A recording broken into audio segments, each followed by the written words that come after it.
এখনো আওয়ামী লীগের মার্কাজ সেক্রেটারিরা সচিবালয়ে, এখনো সচিবালয়ে হাসিনার বান্ধবী মুক্তিযোদ্ধা, আমি মুক্তিযোদ্ধা সচিবালয়ের হাসিনার বান্ধবী এখনো সচিব। তারেক ভাই, প্রিয় নেতা তারেক রহমান, আপনার নির্দেশের অপেক্ষায়। আমরা জানি আপনি কোনো নির্দেশ, এমন নির্দেশ দেন না, যদি দিতেন 5 তারিখের পর একটা আওয়ামী লীগের দেশে থাকতো না। মসজিদের ইমামকে দাড়ি ধরে টেনে এনেছে আওয়ামী লীগ যুবলীগ, যারা আপনারা 2001 সালে আমাদের এই ওলামা মাশায়েখদেরকে কাজীর দায়িত্ব দিয়েছেন, সেই কাজীর পদটাও ছিনে নিয়েছে। তবুও আমরা সহ্য করছি আমাদের প্রিয় নেতা তারেক রহমানের নির্দেশে। বুকে হাত দিয়ে বলতে পারি, কোন উপজেলা, গ্রামে, ইউনিয়নে, পাড়ায়, মহল্লা, বিভাগে, রাজধানীতে ওলামা দলের কোন লোক আওয়ামী লীগের গায়ে হাত উঠায়নি।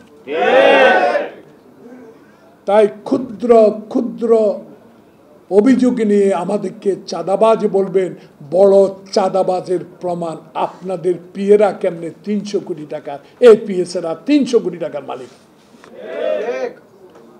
হাসিনা, তুমি নাই, তোমার পৃথকতা আছে। পুটপুট করে কলকাতা থেকে, দিল্লি থেকে কথা পাঠালে লাভ হবে না, যদি সাহস থাকে। জেনেক্সে শিফট করো, লাইফকে লিফট করো। বাংলাদেশে আসো, বাংলাদেশে আসো, জেলে যাও। আমার নেত্রী বিনা কারণে যদি জেল খাটতে পেরেছে, তুমি 16 বছর বাংলাদেশের হাজার হাজার কোটি টাকা চুরি করেছো, তার জন্য তোমার বিচার হবে। সে বিচার করার জন্য এত বিলম্বের দরকার নাই। দেখেন তারেক রহমানের কত দূরদর্শিতা।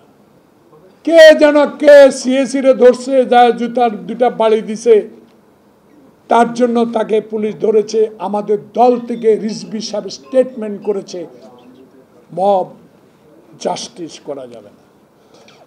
কজন বলেছেন এসব কথা? একজনও তো বলেন না। তাই আজকে বিনীত অনুরোধ করুন, সদয় অনুরোধ করুন, বাংলাদেশে আমরা বহু অত্যাচারিত। একজন 100টা, 84টা, 150টা, 20টা, 25টা মামলার আসামি। আমরা অনেক কষ্ট করেছি। জনাব প্রফেসর মোহাম্মদ ইউনূস, আপনার মতো আরেকজন শিক্ষিত লাগানে বসা আছে।